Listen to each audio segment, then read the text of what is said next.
ازيكم يا جماعة، عاملين ايه؟ يا رب تكونوا بخير.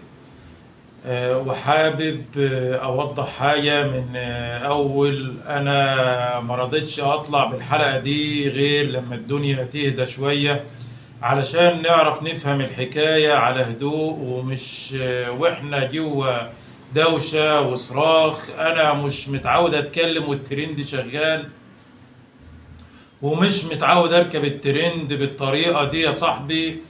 اشتغلنا متأخر شوية في الموضوع ده، بس ده لأن اللي جاي كلام عقل مش رد فعل. وخلوني أقولها كمان بوضوح، محدش يفهمني غلط. واللي هقوله النهاردة مش دفاع عن حد ولا هجوم على حد، لكن الحلقة دي مهمة جدا ولازم توصل لكل الناس.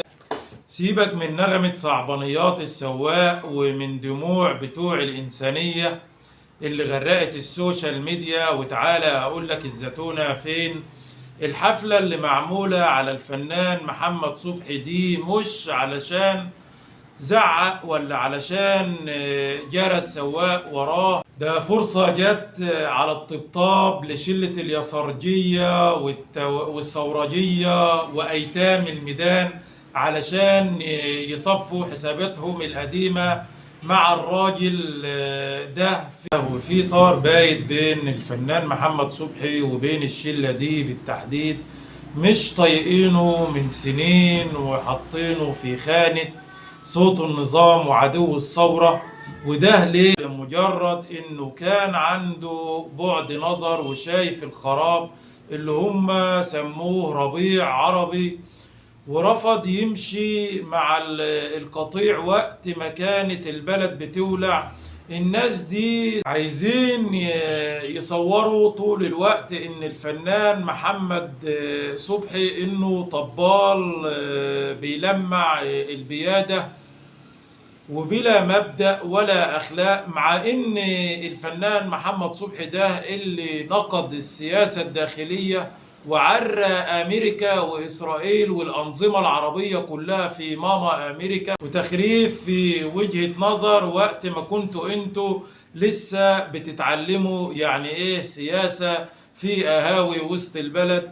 صبحي طول عمره بيقدم نقد، ودي اللي بيجننكم. انتوا مشكلتكم معاه انه وطني بمفهوم الدولة، مش فوضوي بمفهومكم العقيم.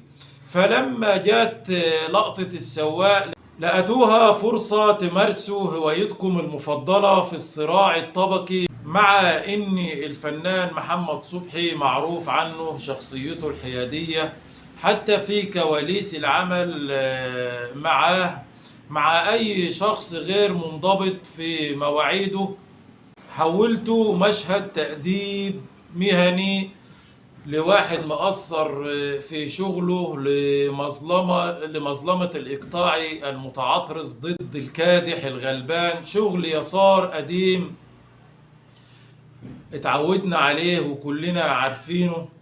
صبحي إنسان اتنرفز عادي على واحد مش شايف شغله، والأسود الأعظم منكم شايف نفسه في صورة الموظف المتسايب المهمل اللي عايز ياخد مرتبه وهو مأنتخ.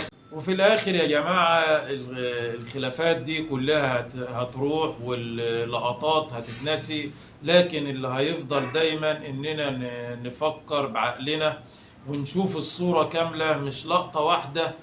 الاختلاف مش خيانة والنقد مش شتيمة. اكتبوا لنا رأيكم بهدوء وتناقشوا من غير ما حد يغلط في حد، ولو شايف ان الكلام ده لازم يوصل ادعمنا بلايك وشير. وبس كده، اشوفكم في حلقة جديدة بإذن الله، والسلام عليكم ورحمة الله وبركاته.